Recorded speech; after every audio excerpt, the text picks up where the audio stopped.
Okay, guys, let's kind of wrap this concept up and really think about what we're doing and how it all links together. Okay, so let's go back to our first example here, and we're talking about we make this observation. Okay, we notice grass in the shade is a different height than grass in the sunlight. That leads us to our question: do plants need sunlight to grow? Right, that's a testable question. We got to make sure it's testable, right? In the video that you guys watch, that's one of the key things. It can't be too broad, too general. We want it to be kind of focused, something that we can test. And now we know that we want to test only one thing. Okay, so when we look back to our variable slide, um, that one thing that we want to test, that's going to be our independent variable. That's what we change between our trials. Okay, so thinking back to our example, you plant some plants. One of them you're going to keep in direct sunlight, and the other one would be in complete darkness, right? The amount of light is the thing that we changed intentionally. Okay, that would be an example of our independent variable for this example. Okay, and we would plot that on our x-axis. Now, dependent variable. How are we going to measure the effects of putting the plant in light or complete darkness? Well, our question was revolving around grass height.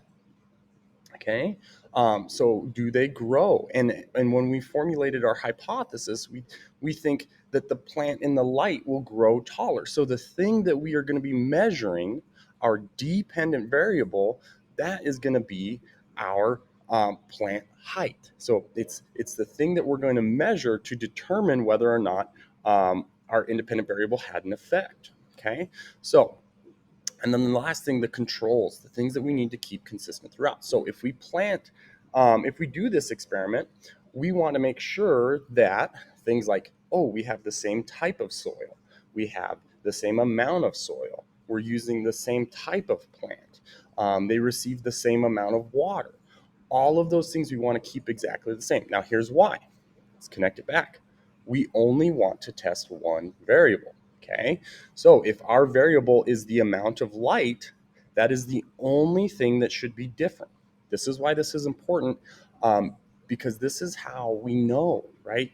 If we change the type of soil, or maybe the amount of soil, or didn't water one and watered the other, we now don't know what caused the change in the plant height. It could have been any of those things. So that's why it's super important that we only do one at a time, because if anything's different that we can measure with our dependent variable, we know it was our one variable that we were testing. Okay. Now, here's the cool thing. When we think about our hypothesis, if we write, or if you see an if-then hypothesis, they don't always have to be this way.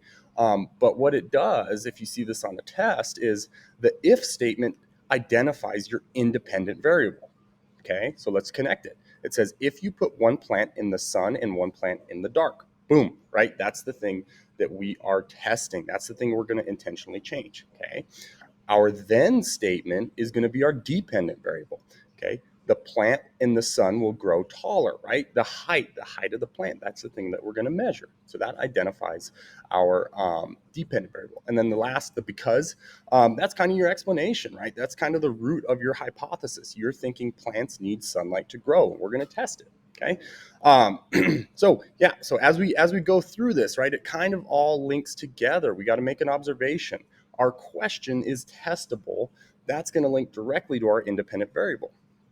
When we write our hypothesis, that if-then statement goes if independent variable, then dependent variable, because this is what we think. That's our explanation.